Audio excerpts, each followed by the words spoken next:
Magandang araw po sa inyo lahat mga viewers. Ako po si Rebecca Mendoza. Ako po muli ang sasagot ng mga 10 mga katanungan. Meron po ako ditong hinandang mga props. Itong props na ito ay naglalaman po ito ng mga 10 mga tanong. Ang gagawin ko po dito ay bubunutin ko po ito pa isa-isa. Babasahin ko po ang lahat ng mga tanong at ito po ay sasagutan ko hanggang sa makomplete ko po ang lahat ng mga 10 tanong na ito. Ito po ay pang 46 video ko na po ito sa Q&A at ngayon po ay magsisimula na po ako.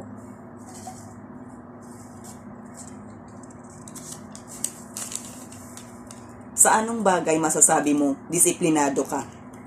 Kapag ako'y masunurin sa tama, kahit sa pinakasimpleng tamang palatuntunan.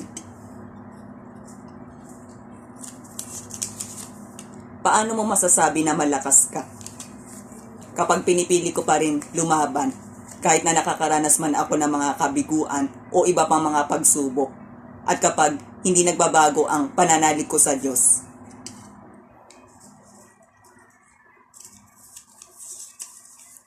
Kapag naabot mo ang iyong pangarap, masaya ka na ba?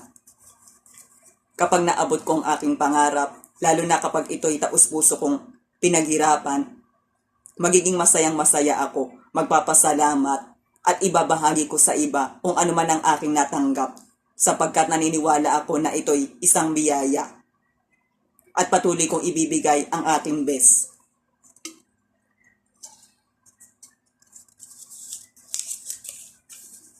Sa pag-ibig, pipiliin mo ba ang maghintay o maghanap? Sa pag-ibig, ang mas pipiliin ko ay ang maghintay dahil naniniwala ako na mas magdudulot ito ng magandang resulta. Mas nagkakaroon ng faithfulness sa isa't isa. Mas nagiging peaceful at mas nagkakaroon ng lalim pagdating sa pag-ibig. Unlike kapag ikaw ang naghanap. Lalo na kapag hindi ka pa mature enough pagdating sa pag-ibig o di kaya ikaw ang mature pero ang iyong nahanap ay hindi pa mature ang kanyang attitude. At sa ganitong sitwasyon ay hindi magiging maganda ang resulta ng iyong pagsasamahan. Madali kayong magsasawaan. Maraming beses kayong magkokontrahan sa maraming bagay. Kaya para sa akin, ang pag-ibig, ito ay hinihintay. Dahil ang ating attitude ay matagal itong ma-process. It takes time ito para ito ay lumago. At naniniwala ako na mas mahalaga sa pag-ibig yung hinihintay. Dahil Diyos ang magkakaloob nito. Kaya dapat natin itong hintayin at ipagkatiwala sa Kanya.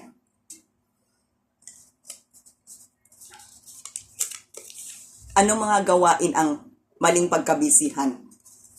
Ang mga gawain na maling pagkabisihan ay ang bisyo, pagsusugal, panonood ng mga hindi maganda, pagkakalat ng chismis, lalo na kapag ito'y wala naman sa katotohanan dahil ang mga ito ay walang mabuting maidudulot sa ating buhay.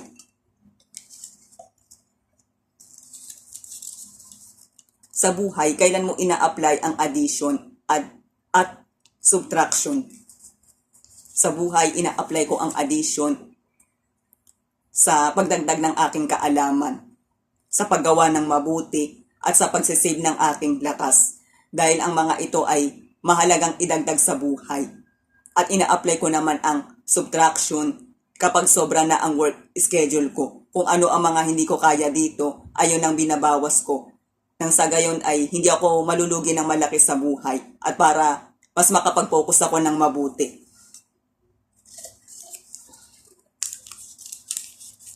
Sa anong sitwasyon o panahon na okay lang na tayo ay mabahala? Ang sitwasyon o panahon na okay lang na tayo ay mabahala ay kapag hindi sapat ang ating pera. Lalo na kapag merong isa sa miyembro ng ating pamilya ang may sakit. At sa ganitong sitwasyon ay okay lang na tayo ay mabahala pero importante pa rin na ito ay gagawan natin ng paraan. At base din sa ating pinagdaanan, okay lang din na tayo ay mabahala kapag hindi pa natin alam sa ating sarili kung anong ating strength. At sa ganitong pagkakataon, ito ay dapat natin hingiin, hanapin at alamin para meron tayong source na mapagtatagumpayan.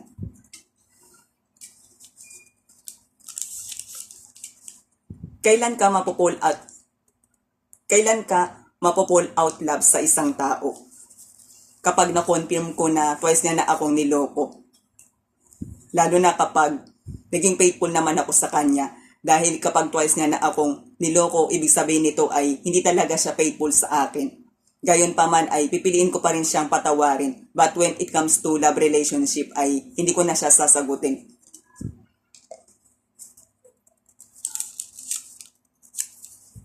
Bakit kailangan mong pumili? Kaya kailangan natin pumili ay para meron tayong marating sa buhay. Meron tayong maibahagi at maitulong. At kapag tayo ay pipili, ay kailangan piliin natin kung ano ang tama at makakabuti. At higit sa lahat, ay kung anong ating pinakamakakaya.